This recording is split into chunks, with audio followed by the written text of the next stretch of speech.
napapadumi. Para sa mga tambay na nangangarap na magtagumpay, eto na ang That's Right Tambay! Ito po ang susi ng pag-asenso ng kanilang buhay. That's Right Tambay! Hatid sa inyo ng Extreme Magic Sing. At ito na, kilalanin natin mga kikilate sa mga tambay natin for the day. Narito na si Boss Pia! Madam! Ano ba kami hinahanap si Madam? Magkahanap ng bagong ma-hire. Sima ng hanap ito. In the Navy. Kasama niya rin siyempre si Boss Joey. Boss! With the fantastic violet blue shades. Yes. Ready na sila. Kaya puntahan na natin ang ating mga tambayers sa barangay. Jose, Paulo, pasok na po. Handa na mga tambay dito para sa mga That's Right Tambay! Andito kami ngayon sa Barangay Libsong West, Lingayen, Pangasinan! Ang lapit lang, ha? Ayan mga tabarkas natin dito, Lingayen!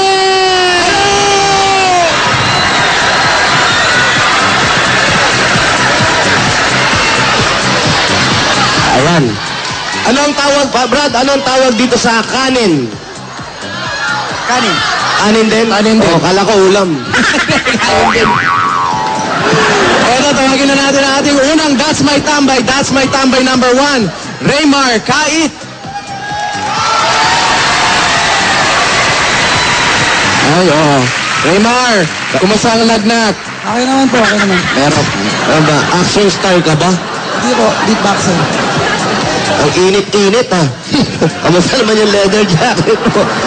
Kaya pawis na. Ikaw, taga saan ka ba, Remark? Taga-Caloocan po, Taga-Caloocan. Batang kangkalo pala kaya ganon. Bumiyahe pa kasi. Kaya naka-jacket. Kaya yung biyahe niya, madaling araw, nag-jacket siya. Oo. May kilala akong ganyan. Sino? Yung writer na isa. Bakit? Init-init, naka-blusang itim. Eto na, nakakausap ko. Boss Joey! Hello, Raymar. Hello po. Okay, may girlfriend ka na? Meron po. Bawal ang Anong, Meron po. parang kilala ko, yung ex mong kilala ko. Si Claudine. Sino yan, Ano boss? po? Claudine. Raymart, Joey, Raymar lang. Raymar. Paano naging Raymar ang pangalan mo? Ano dapat po yun, may I. Hindi po na lista ng doktor. Hindi, kung naging babae ka, Kaya, Raymar. may Raymare. Magiging Raymare. Lalaki, kaya Pwede po. Raymar. Okay. Ikaw ay natigil sa pag-aaral dahil sa financial problem. Pareho kayo ng asawa ni Pia na si Steve. Si Steve naman ay natigil sa pag-aaral dahil sa financial problem. Kapag hindi naman kay Pia, alam niyo nangyari. mag-influence talaga ako. Nagkaroon ng bata. Okay. Meron kang work experience. Kunyari, no? Meron po, meron. O, ang work experience mo, ano bang attitude mo pag nagtatrabaho? Ano bang working attitude mo? O anong kaugalian mo pag nagtatrabaho? Hardworking po ako. Mas gusto ko yung may mga overtime. Hardworking. Ba't hindi ka sa hardware Opo. trabaho? Hindi, ano ba gusto mong trabaho kung sakali? Gusto ko po mag-negosyo. Businessman po. Businessman. Trabaho ba, Jose, tinatawag pag negosyo? Hindi ko mailagay eh. Hindi. Iba yung negosyo sa trabaho eh. Parang... Yung trabaho kasi pag namamasukan ka, trabaho yun. Kasi pag negosyo, sarili mo yun eh. Oo. So meron ka mga empleyado nagtatrabaho sa'yo. Pero yun ang importante, masipag ka mo. So kahit na bata ka pa naman, 20 years old lang siya, Piato. 20. So, may pag-asa pa. Ang mahalaga ngayon ay maipakita mo ang talent mo sa ating talent board. So, Yun ang importante. Ito yung batayan ng pagkakatanggap mo. pakitanong mo nga dyan sa mga kababayan natin sa Lingayen, ano yung ano sa kanila? Daga? Daga. Oo. Ano ang daga dito sa inyo? Anong tawag sa daga? Utot. Ha? Utot. Utot? Utot? Utot. Ang bago. Hindi. Pinatanong ko lang kasi. Nagulat ka, no? By coincidence lang ba yun, Jo? Oo. Kasi Curious ka birthday lang? ni Mickey Mouse nung isang araw. Kaya ako naitanong. So, binabati ko ng happy birthday si Mickey Mouse. Happy birthday, Utot. Sige.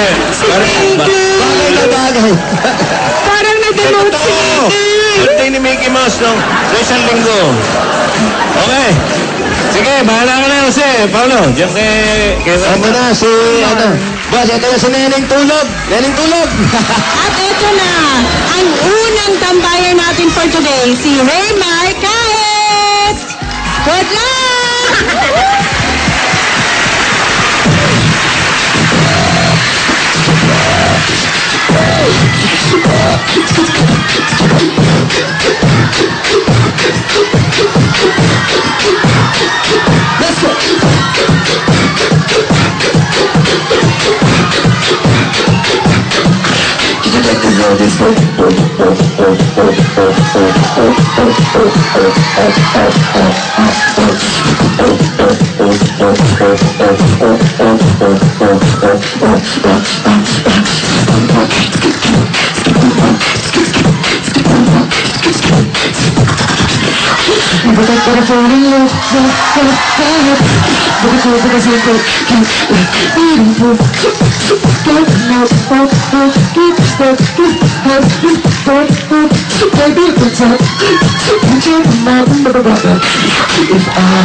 Wala yan sa meow.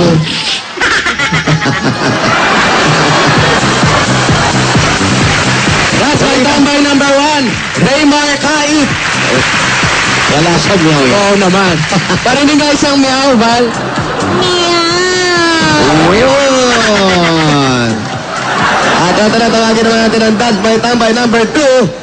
Si Wenro Agilas. Agilas. Ano? Basta? Ayos lang po. Ote, saan ka ba galing? Sa Santa Rosa, Laguna po. At di ka nag-jacket?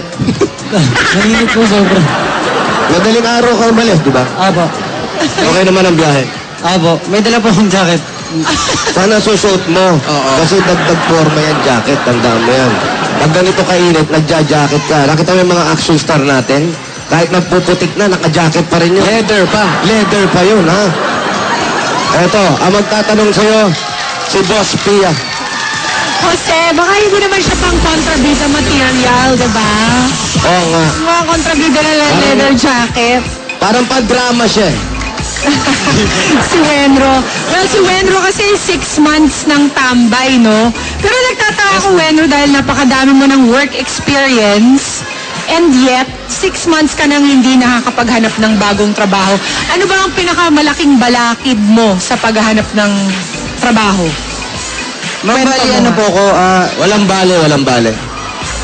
isa po akong ano ma'am, yung scholarship, sa scholar po, sa MMCI po. Sa TESDA? Is that the same thing? Hindi po, MMCI, yung college ko po. Ah, Ano yun? okay. Manila po Saan nag-aaral ka? Nung nag-aaral kayo? 50% po yung binabayaran ko doon. Bali, ano po ako, basketball player po. Varsity po. Galing. So, parang on athletic scholarship ka. Apo. Ganon. Apo. Tapos po, yung 1 year and 6 months na trabaho ko po, dun sa bar, bali drummer po ako dun. Pinagsabay ko po yung pag-aaral tsaka yung banda po para matustusan ko po yung half nung half nung tuition fee ko po. So, ang natapos mo, Wenro, ay hanggang saan na lamang? Sa school? Ano po, sa college po, second year college po. Second year. Apo. Tapos may Yung test na ESDA ka po, pa. bali 3 months. Apo. Oh, ano ba? Ano ko po yun, bali certificate holder po ako dun. Okay, sana, ang gusto ko lang malaman, nahihirapan ka pa rin maghanap ng trabaho kahit napakarami mo ng work experience. Ano ba kadalasan ang nagiging dahilan nila kung bakit hindi ka natatanggap? High standard po, tsaka madaming experience po. Nakukulangan. Ano bang klaseng trabaho ang pinapasukan mo? Yung ngayon po, bulk dicer po sa department store. Promodizer. Tama ba? Apo. Apo. Magaling ka pa doon? Kasi ang pinakamagaling na promodizer dito sa Bulaga, si Jose. Kaya mo ba yung ginagawa ni Jose? Nagbebenta ng samot-saring damit na nakasampay na hindi sa kanya? Yes, ma'am. Okay. So, Elamero lang.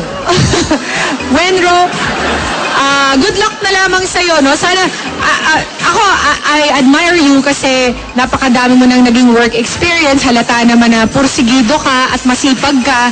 Siguro kulang ka lang talaga sa budget para makapaghanap-hanap pa ng trabaho at makapagtapos ng school para mas malaki yung chances mo na matanggap in the future. So, good luck, Wenro. Sana maganda yung talent mo para magwagi ka sa contest natin today. Salamat po. Salamat po. Yun na. May standby.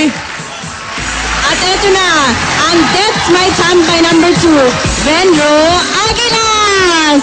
Wow, good luck!